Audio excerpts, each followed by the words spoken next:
Welcome! It's another Monday, and it's another episode of the Conference Talk Show. I am Liz Green. And I am Tom Singer, and we want to thank you for watching this show that we created as a way to bring really interesting interviews to our meeting professional friends and others about how to succeed in these crazy days that we live in. And today I'm really excited because we talk all about engagement, and today's topic is going to be engagement. Confetti cannons. And confetti cannons. That's right. So, Tom, sometimes you're working on planning an event and you think, oh, this is the perfect person. I have heard of this person. They are the best in the business. And then you ask this person to be part of your event and you have pretty high expectations for what they're going to be able to do. And then you get on site and they're not only amazing at what they do, they're just really, really great to work with. Yes, that's our next guest. Yeah, that's our next guest. Jeff Civillico is a professional entertainer and MC, a Las Vegas headliner, and evidently a really cool uncle. Welcome to the Conference Talk Show, Jeff Civillico. Yay! Hey, Jeff. So much. Hey, how's it going there? Good. Thanks for being here with us. We called today's show Confetti Cannons and Engagement at Events. Why are confetti cannons something you do? I don't even understand. Woo! Love it. Yeah, I wish I need more scrap paper around to get you back. Let's just get through. My desk is now covered in little pieces of paper because I wanted to do that. Welcome to my world. Honestly, I will do a virtual event, and 3 days later, after a couple showers, dips in the pool, everything else, I will literally be like, "What is this? Oh, I got it. It's stuck to my forehead. It's on my arm." So yes, the downside of confetti cannons. But confetti cannons are a relatively new, a recent addition to the engagement repertoire. Obviously, with virtual events, we've had to get pretty creative. So I often get asked to kind of take what could be like a regular, honestly, maybe boring or ho-hum event or an award show or a pre-record or something and add elements of fun, surprise, and delight, engagement to keep people guessing. So the confetti cannon actually has a story. I got hired to host this award show, and there were so many award winners, and we wanted to do something fun, but we didn't want to open up all the mics so that everyone could hear the applause, because that gets a little crazy. And we also didn't want to use canned applause because that's kind of boring, I think. Right? Sounds like a bad sitcom or something. So I came up with the idea to have these increasingly more ridiculous confetti cannons. And it actually ended up being so fun that it's kind of a staple offering now that I present when a planner says, "Hey, we want to do something fun. What ideas do you have?" And then I can show them video footage. I actually just chopped up a little something and put it on my LinkedIn that was kind of a highlight of this. And the idea is that I say, "Hey, I was told we really got to add some production, so I went and I bought confetti cannons for our award show." And then my engineer fires one. And I say, "No, well, hold on. Not yet. You got to wait until I say, and the winner is," and then I announce the name, and then you fire the confetti can. So it kind of pulls the curtain back, and they see my engineer in the studio, and then of course the first one happens, and then it gets too close, and then they fire late, and then two of them fire, right? And so I'll have a confetti cannon come in from one side, right? And so I'll be looking at it, and then the next time I'll be looking this way, and it comes in from the other side. They come from the top, they come from the bottom. I put on one of those Corona shields, right? Because they were kind of close. Just kind of having fun, and it ends up with me kind of doing snow angels in the ground with all this confetti around, saying, what a great day. So yeah, now it's just kind of it's just become a thing. I've even brought them on site now as well, doing some hybrid events, and that's been kind of a fun ending where we'll say, "Hey, there's only one thing left to say, and that's congratulations," and then the CEO or executive director or whoever can fire cannons with me on stage, and it's just kind of fun. For these hybrid events, it creates a nice amount of visual spectacle. Visual spectacle is a lot of fun. But the piece that I want to pull out of that is how often you are involved early on in the process. Because when we were all on a panel for the National Speakers Association, we did a panel about event emceeing. Your big tip was that becoming a partner. Talk a little bit about what you mean. Yeah, I think that is absolutely essential. If you want to be a really great MC, you can just show up, give me the script, give me the run of show, give me the mic, kind of wing it.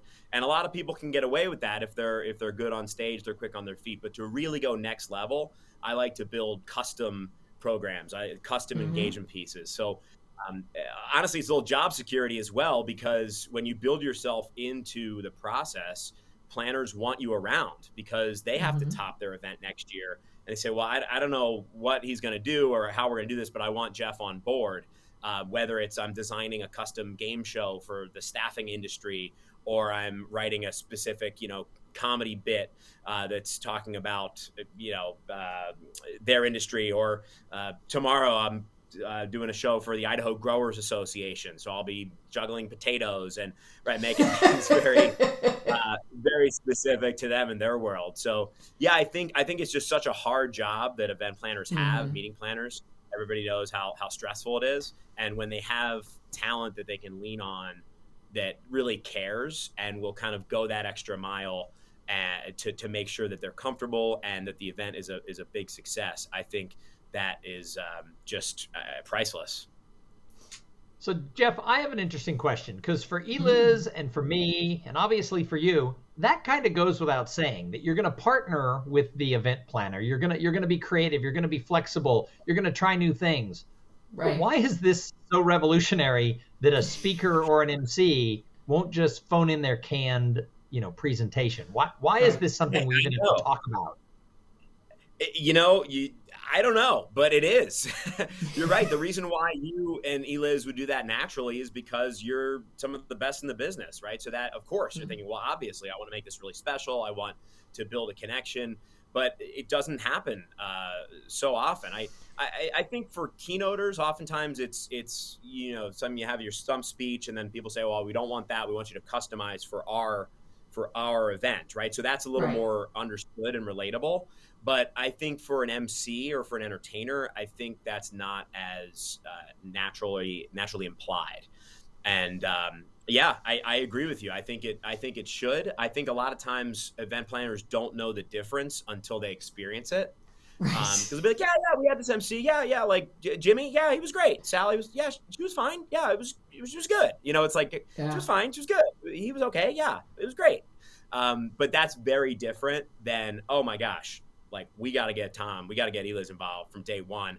All I know is that our theme is going to be all in, and it's going to be a Vegas theme. So I know Jeff is like the Vegas guy. Yeah. He can take that to the level. He can bring performers. He can bring in Las Vegas keynoters, all sorts of ways to customize and make it specific and special.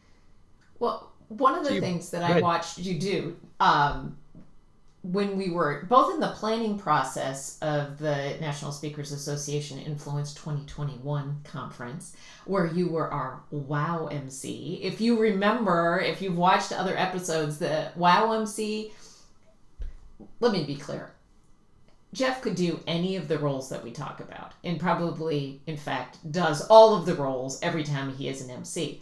But his secret special ability is the wow. Like, he is going to bring entertainment and to blow your mind with the things that he can do. But here's the thing. It would be easy, coming from the entertainment side, to be super demanding and kind of prima donna about this is exactly how it's going to need to be for me to do this on stage. I watched you work with the production team and the AV team and solve problems over and over and over again, working as a team member. Why is it so easy for you to do that when I don't know that that's the norm for other people? Well, thank you very much, first off. That's very kind of you to say. It's just I true. feel like Well, I feel like I have my hand in both worlds. I have a Mm-hmm. foot in both worlds. What's that expression? Sure. Whatever it is, a hand in both pots, maybe. There So you go. whatever it is, I have been bouncing back and forth between public ticketed Las Vegas shows and Mm-hmm. corporate events, and they are very different. And I have seen countless Las Vegas headliners not understand that when they do the corporate show, it's not about them. No Mm-hmm. one paid a ticket to see them. No one even has any idea that they're performing, right? That's very different. So now they're going to go out and they're going to do a great job and people are going to love them, but that's very different than someone buying a ticket to see you. So I Mm-hmm. started off back in Orlando doing corporate shows. Then I moved to Vegas, got the Vegas show, and that's when I could really tell my story. I could show pictures of me as a little kid growing up performing, right? I could talk about mentors I've had in my life and full circle because they had come to see me. They were my fans, right? Mm-hmm. And then I go to a corporate event and I realize very quickly it's not appropriate for me to be telling the story of how I grew up. It's not about me at all. You're fitting Mm-hmm. into their event and you're making their event better. So I have learned that, I think, just by literally switching back and forth. I had 10 shows at Excalibur, last 2 weeks ago, a week or two ago, and those were about me, right? That was my 75 minutes to tell my story and share my story. Tomorrow for the Idaho Growers Association, it's not about me, right? Mm-hmm. I'm not gonna go into that much. I'm gonna pepper in the entertainment and highlight their stuff, their business, their people, make their people look good, make their industry look good, make them feel good, celebrate them, show gratitude for them and what they're doing. So I think you did hit on something. I think it's very difficult to be able to switch back and forth. It's a bit of a brain game because I do very different things. I do different material. I have a different tone when they are paying to see me. Another great example, just the other night, I did a virtual show for a church group. It was a fundraiser in New Jersey, and again, it was a public ticketed show, albeit virtual. But the whole point was it was called Family Night in Virtual Vegas, and it was a fundraiser for their parish. And I'm from that area, right? I went to Oh. the same school that the person who hired me, and so he said, "Hey, this is a Philadelphia area guy who went off and made it, right, has his own show in Las Vegas. He's here to do a show for us." So we did a Q&A. There were kids there. The kids were asking me Mm-hmm. questions about the tricks I was doing, about practicing. Adults were asking me what it's like to produce a show in Las Vegas, and the difference between virtual shows and live shows. And so again, I think it's really important to know, what type of event is this? Is this about me, or is it about them? And I think Right. more often in the corporate world, in meetings and events, it's not about you. And the great MCs, the Mm. great entertainers, the great speakers, they know that. Right. So, Jeff, you have this background of being a professional entertainer. You had a permanent show on the Las Vegas Strip for many years. That is, something that makes you unique in the world of speakers and professional masters of ceremonies, where I would say most of us, while maybe entertaining, we aren't necessarily entertainers. But one of the things I've always liked about you, even before we became friends, is you always accept. First of all, you were always a proponent and a pro about the idea of corporate gigs using professional MCs and not Becky from sales just because she has a Poor nice Becky. personality. So yeah, Yeah, poor Becky. Becky's the one. You, but you've always been really supportive of that role, and you've also been really supportive of the fact that MCs can come in a lot of shapes and sizes and different Mm-hmm. backgrounds. Where I find other people who are entertainers are like, oh, you should only have a juggler or someone who plays, Mm-hmm. the Sure. bassoon as your thing. You've always had this attitude of you should have a professional MC. Not everyone who calls themselves a professional MC is one. Mm-hmm. And you've been very big tent about helping other people. So let's unpack that a little bit. Why do you think that there's a lot of different flavors to what makes an engaging MC? Sure. Well, before I touch on that, let me just say about helping others and maybe saying if I'm not a good fit for the role. Mm-hmm. I think I learned early on that the best entertainers were always super giving of their time, their talent, their energy. And it was only the ones who weren't that great who were more insecure and more guarded with their info. And I learned that early on. I mean, guys like Matt King, in Las Vegas. Like, he's at the top of his game still after so many years, and he's the nicest guy. Like, he'll tell you anything, right? And then there's the other people who are kind of trying to get up to that level. They're the ones who are guarded and who might be kind of nasty, and so I think I had good role models, good examples, or at least I chose to honor the people at the top, and I want to be like that. And so I always have had that kind of abundance mentality when it comes to these, because there is enough work to go around. I mean, there's so many events and meetings happening every single day. I mean, thousands in all these cities, and 5% of them, 10% of them are hiring people like us. I mean, the pie is huge, right? So instead of us both fighting over the same gigs, I'd rather put somebody else in who I know is going to be better than to try to fit the square hole in the round peg or whatever. Right. 2 hands in the pot, 1 foot, whatever. I'm mixing all sorts of metaphors. So that's tough. But yeah, to your point, Tom, I mean, I have been at events. Eliz mentioned this. Like, my differentiator is what I call it. You call it the superpower, which is that's giving it a lot of credit. But I'll say differentiator is the entertainment element, right? So I personally do best when companies are very overt in how they position me and say something like, "We've listened to you. We've read the surveys. Our meeting's kind of boring. It's kind of dry. Like, here's the solution to that. We got this really fun guy. He's got his own show on this trip. He's going to keep us on time. He's going to host our panels, but he's also going to make this thing fun. He might pull you up on stage. He might be, shove a camera in your face at the social event. He's here to, like, add some energy, keep it lively." That's when I do best, right? I know other types of MCs, right, that are going to be such a better fit when it's like maybe a really content heavy program about like financial planning or something, right? It's like, okay, I can talk financials, HR, generally, but if you want me to go in deep with a panel, with several panels and talking to upper management, things like that's not a great fit for me. But then I'll see something like Orange Theory Fitness, that kind of an inquiry come in, and they want somebody who's active, who's fun, who's youthful, who's energetic, who kind of embodies their culture, and they would put on my Orange Theory heart monitor and do my show. Like, they would love that. And just give it an example, right? So yeah, I think the longer we all do this, right, the more experience you get. Sometimes you're able to you get confident enough to say, that's not my gig. I'm gonna pass on this one.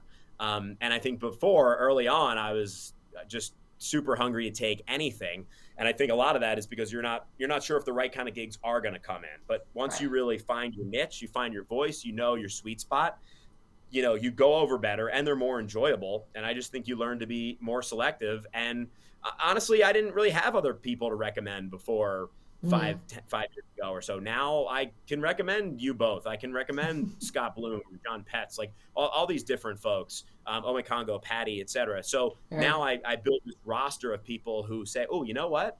This is, like a social justice, issue, or like, this is Ome Congo's gig. Like, this is not my gig. Sure, I could get by, but not the best fit. I really love that, and I love the idea of collecting this roster of people that are really skilled that we can refer, because we're not going to be the right fit for every gig. I want to go back to something that you said about being giving, and that being part of really your DNA in this industry, both on the entertaining side and on the MC side. I want to give you a chance to talk a little bit about your win-win program, because that is a perfect example of giving. Thanks. So the first show I ever did was a charity show.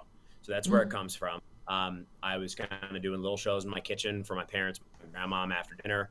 I got a book on juggling, the Klutz Book of Juggling, with the 3 little bean bags, and I was just kind of doing little shows. I think oftentimes as kids do, just trying to figure out my place. I think it was a desperate cry for attention as well, being the youngest of 3 brothers in a real powerhouse academic family. I wanted to stand out. But it wasn't until I did this show at a special needs home for developmentally disabled men and boys in my area in Philadelphia as a service project in high school that I really showed up anywhere and said, I'm your entertainer, and I set out my props and my table and put on my outfit and did a show. And that was a really life-changing experience for me. It's definitely an inflection point. So I like to kind of honor that beginning, right? The initial first time I ever did a show. I kept doing charity shows at that time, and just kind of fell in love with it. Very honest audience, very direct, and they're not having fun. They're going to let you know, and you're not keeping people engaged. Then I started doing shows for seniors and shows in hospitals, and it was just kind of a hobby for a while. Then I turned professional, and I kept doing that. I said I was going to do one charity show a month, just kind of as a give back to honor, like I said, my roots. And I kept doing that, and then I realized, hey, I might really have something here. When I moved to Las Vegas, I got my show. I had a much kind of bigger platform. By then, social media had taken off, and I would post some pictures, and performers would say, hey, I want to do that, and I would help them. I would kind of arrange these shows. And before I knew it, I had this stable of performers who I was sending to hospitals, to nursing homes, to special needs facilities, USO Air Force bases, and I mean, hundreds of performers. And everybody started calling me as like the charity guy. And so I realized I was kind of running an agency, right? No money was being exchanged. I was just matching time and talent, but I was connecting two groups of people. One group that needed something, right? Entertainment engagement, on one group that wanted to do something. Vegas is also a pretty transient town. So there's a lot of performers who move here and then want to establish roots. They want to put down roots. They want to give back to the community, and they don't really know how to do that. And so I like to think that Win-Win Entertainment helps them find their path, whether it's volunteering with Miracle League, Special Needs Baseball League, or reading, literacy programs through Spread the Word Nevada, or working with Granite Gift Autism Foundation. There's a cause for whatever you're passionate about, however you want to give back. And then from there, I just realized no matter what, the joy of receiving applause and laughter on stage will never compare with the joy of building this nonprofit and scaling beyond now Las Vegas. Now we're in, I think we have like 25 cities now. We just had Children's Healthcare of Atlanta just signed on, and Methodist Children's in San Antonio just signed on. And actually, later this afternoon, one Judson Lively will be performing for Win-Win Live, which is we do a week, in addition to all these individual hospital programs, in person and virtual, we do something called Win-Win Live every Monday at 11 a.m. Pacific, and that's our own Zoom that any hospital can join. So we have anywhere from 2 or 3 to 20 plus hospitals joining on a given week, and then they broadcast that to all in the rooms and the playrooms and the studios and iPads, so kids can watch. So yeah, That's Judson, amazing. featuring Judson, which is great, by the way, because that happened to NSA literally in the ballroom on a bathroom break. After I spoke about Win-Win, Judson said, "Hey, that's awesome. I'd love to do one of those." And Judson's the kind of guy that he wasn't just saying that, and we connected and emailed, and now he signed up for this visit today. So there you go. Makes me wish I was more of an entertainer, because Children's Hospital is a cause. Children's hospitals are a cause that's near and dear to my heart, because I have a kid who was born with a pretty serious issue, who Children's Hospital of San Diego came through and gave her kind of a new lease on life when she was a baby. So I applaud you for that being the cause. Well, and I thank you. And Rady Children's Hospital is one of our programs that we did work with in person. They haven't really come on board virtually. A lot of times there's a bandwidth issue, or there's hospital logistics and things, but they're definitely in our world because of you, Tom. So thank you for that. I will glad that introduction worked. Yeah. Absolutely did. I will just put this plug. I have guys like Scott Bloom is an MC, right? He does some things with his son. He does some hospital visits for us where they play games. Like they do kind of game shows. Rob Foray does quite a bit as well, where he'll kind of lead a game show, and he'll get somebody up right on stage, in the virtual stage, and he has all these really fun interactive games he does, like with Disney cartoons and Pixar and all sorts of fun ways. So yeah, if you ever want to exercise a different kind of creative muscle and put something together for that's really geared towards kids and families, patients, hospital staff. Just throwing it out there. Awesome. Well, we can talk later about that. So, Yeah. Eliz, Jeff is such an example of somebody who gives back to this meetings world. He not only gives back to charity, he's not only been such a great member of the Las Vegas community, but also in our speaker and MC world, he's connected a bunch of people, he's introduced people. But with the work that he's done with his clients over the past 18 months in sort of reinventing what virtual is, I think there's something we have to tell Jeff, Eliz. I think there is. I think we need to tell him that he is a recipient of the Conference Hero Award from the Conference Talk Show. Awesome. Wow. Thank you so much. So Jeff, this is something Eliz and I created because what we realized after now doing almost 100 interviews with people from the meetings business and beyond, we learned that there's a lot of people out there who've gone the extra mile and really led by example and helped their clients and helped the rest of us in the speaking industry to learn from what they do. And we wanted to find a way to honor people who were really heroes over the past 18 months. And that's what that's what we think of you. And you'll be receiving the coveted Conference Hero I got a mug too. You get a Conference Hero mug. Oh, yeah, baby. I should have showed the other side. Yes, the Conference Hero mug. Thank you very much. I appreciate that. Perfect person for, I think this is our 7th Conference Hero Award recipient. So thank you so much for everything that you have done for your clients, for the work that you did on the conference we did together, which was stellar, and for just being the kind of person that you can refer in and know that whoever gets the pleasure of working with you is going to come out the other side being wowed. Absolutely wowed. So thank you for all of that. And thanks for being a good friend. You really have been a very good friend to Eliz and to I this year. So thank you very much.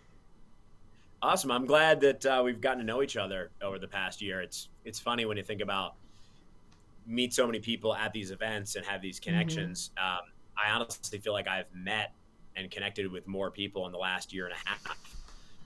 And they're names that I've heard, right? People, oh yeah, I kind of know this person. I was, I've actually never had a 30-minute chat with them. But, Tom, I know we had that. We had a little kind of a couple different calls with folks and all these people on LinkedIn that I've you feel like, but I've really gotten to know them over the past year, and it's been a nice silver lining of all this. So, yeah, I agree. So, Jeff, if somebody was watching this and they're like, "What? I didn't know who Jeff Civillico is. I need to know more about him." How would people find you? Well, as you might suspect, Tom, they can go to jeffcivillico.com.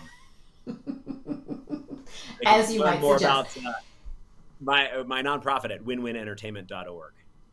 I would also suggest you go. Confetti.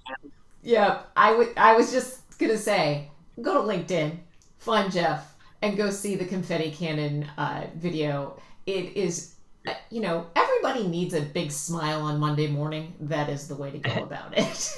And it is so much more impressive than me throwing pieces of paper at you. Don't sell yourself short, Tom. Thank you for being with us, Jeff. Don't go away yet. Tom, if somebody wanted to know about us or how to nominate a conference hero, how would they do that?